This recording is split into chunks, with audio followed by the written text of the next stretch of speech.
Hello everyone and welcome to episode 5. Got a lot planned today. I'm gonna try to make the industrial electrolyzer and the industrial centrifuge and a semi-fluid generator. The semi-fluid generator is a very good thing to have for the sodium cells and various other things that you can get out of making things with the industrial electrolyzer and the industrial centrifuge.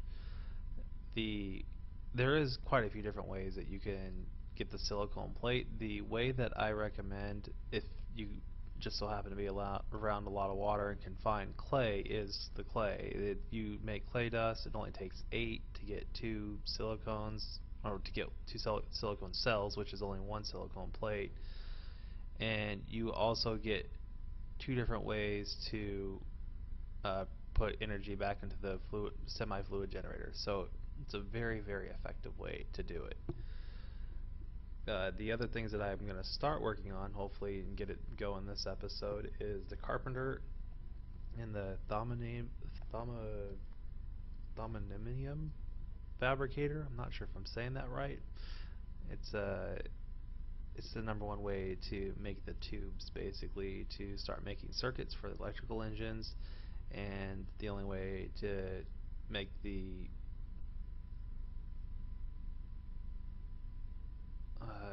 logger. So let's get started. Alright, so now I have the fluid generator. A couple things about that. It can only hold up to 1,000 of a certain type of gas, basically, or fluid, and it basically can only hold 10 cells of one type of fluid at a time. You can't mix the cells that go into it. I'm going to show that in just a second here. And with that, I'll be able to get some of the energy back. Well, actually, I will be getting more out than I would be putting in, because the clay dust only takes 10,000 EU to make, and you get 4 sodium cells, and each sodium cell is worth 30,000 power, so you get quite a bit back ratio wise. You get way more energy than what it takes to make it.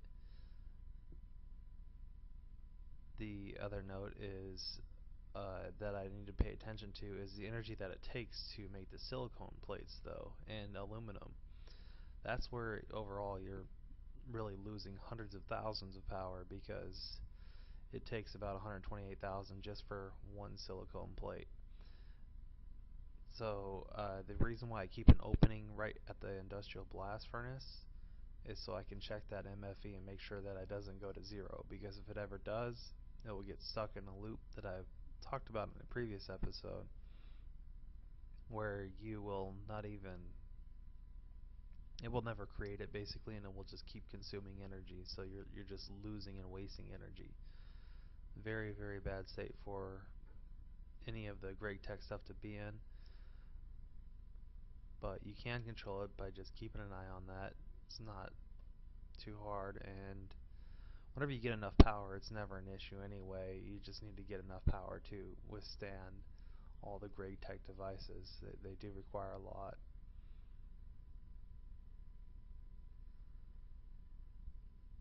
The other cell that I got from was something that I could have used in a fusion reactor.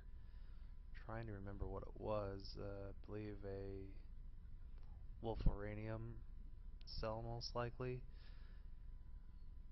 And the thing is, I could have saved those and waited, but they require literally like 90 million EU to actually use them in a fusion reactor, and all it ever does is creates an iridium ore. So it's not a very effective way to make iridium. It's definitely one of the worst ways to do it, but it is possible. Technically, it's the only true automatic way to do it, and that's true. But it isn't something I'm going to be able to do for a very, very long time.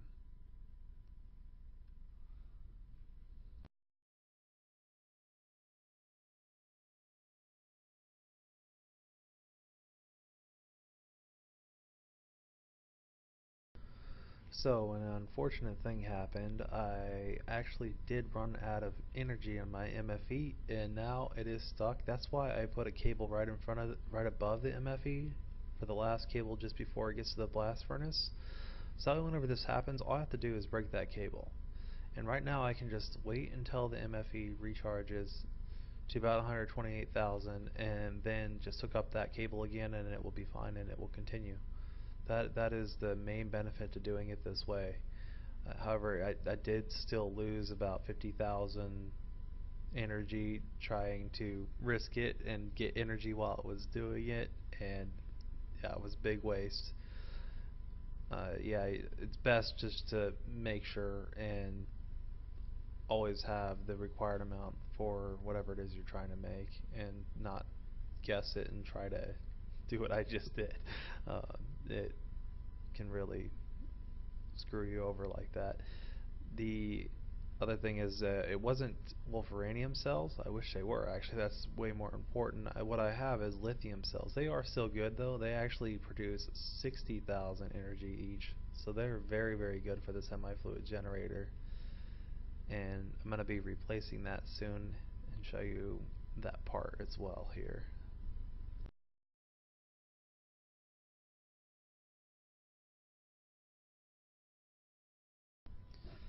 So I learned something new about the chainsaw. It kind of makes sense. Should have thought about it a lot sooner. It is a chainsaw. I'm sure that hitting something would do a lot of damage. And yeah, it does. Just got an achievement for Chainsaw Massacre for chopping up a creeper.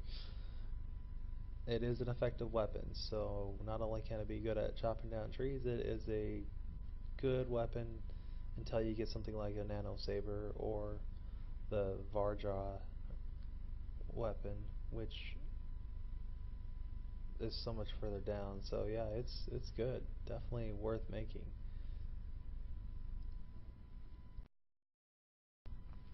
Cool. So let's make sure this logger works the way that it should. Manually just put down a bunch of trees for now. There is a way to automatically do this too. But for now, and it's gonna just be the logger. It should cut down the trees and the leaves and automatically collect everything that drops and put it in that chest. Um, yeah, it's working. It's already doing its thing. The next thing that I need is a circuit for that electrical engine. It will cut down the power that it's taken in half. It takes about 4 EU every one of the electrical engines ticks, which are actually pretty fast, so it does take quite a bit. If you drop the 2, it takes basically nothing to get the thing going. And eventually I'll get piping coming from the bottom and coming through and having all this be automatic. The piping will go through the chest up to the furnaces up top where the solar turbine is, and that should be good enough for it to be completely automatic. Then from the furnace, once the charcoal is done, I need to have it go all the way into the generator. Probably going to start using more than one generator eventually here and get some decent amount of energy coming through. But yeah, it seems to be working, and I am making more than I'm getting back so far. And I will show how I do the piping, because it is different than what most people use. Most people do use the IC2 piping system. I don't, because of the lag that it can create. I know a lot about how servers work, and the number of ticks it takes to do something is what's important. If you use the IC2 piping system, a redstone engine is just doing tick, tick, tick, tick. If you use Buildcraft, it will only tick every redstone signal tick, so it takes exponentially less. So you can have such a huge factory going without hardly any lag at all, and it just needs that one redstone signal. Each time you put down a repeater, though, it does add another tick, so sometimes you gotta figure out if it's better just to make another timer or if it's better to use repeaters. It does kind of depend, but knowing this stuff is actually kind of important if you want to make your factory bigger and bigger. You need more and more control over how the lag works.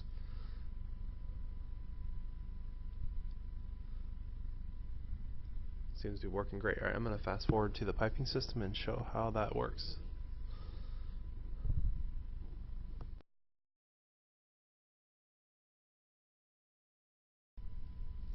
Okay, I'm going to explain how this is set up currently and what the plans are. I'm going to try to get as much of this done as possible here. Basically, let me start from the top here.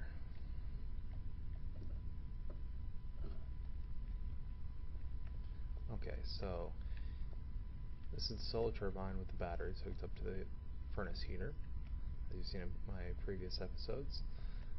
And they have two furnaces, and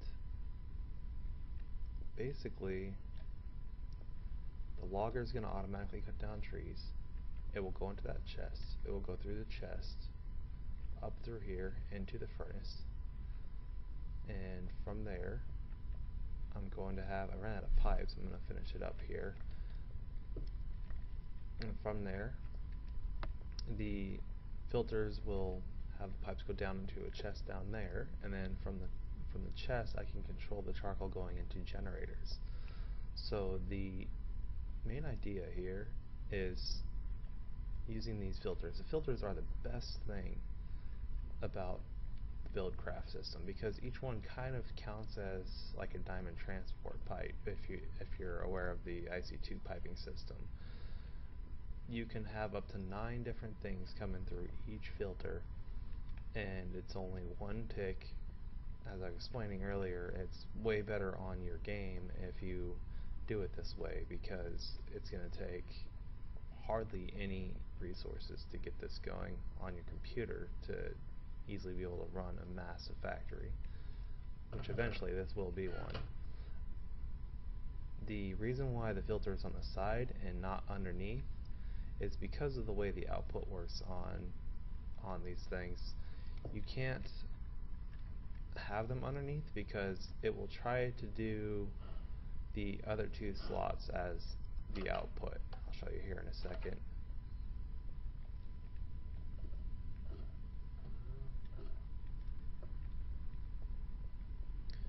Yeah, so if I was at the bottom, it would try to move these slots, which is not what I want to do. The only ones that need to go out are these. So you got to do it from any side. You can't do it from the bottom or the top. The top will always come in the top spot right here. So that's why I have it exactly like it is. Even if you did use IC2, this is how you would have to have the piping system. The output would need to be here, and the input would need to be from the top. Pretty much never need to use the bottom. And the redstone system, as you can see, it's all going to just be one signal. So I mean, that right there would have just moved 128 charcoal, just one tick. So you can make that quite a few minutes before it needs to even do it, and that should push it all and do everything. Might need to do one repeater, which would be worth it to link to the other filter over there. That's the only downside, is I need to get the filter over there to automatically go all the way across and get set up.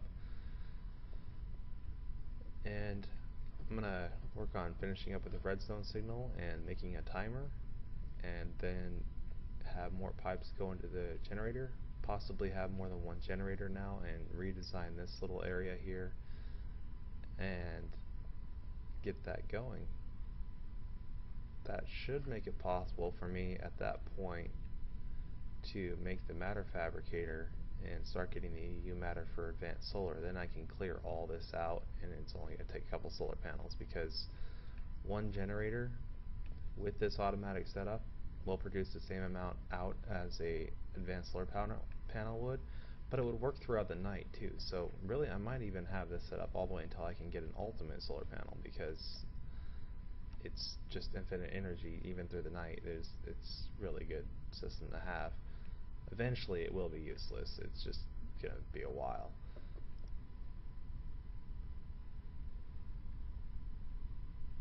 So I'm gonna fast forward here to get to the next part. In order to make these filters, you do need an alloy furnace. Without this, you can't do the silicone wafers or anything.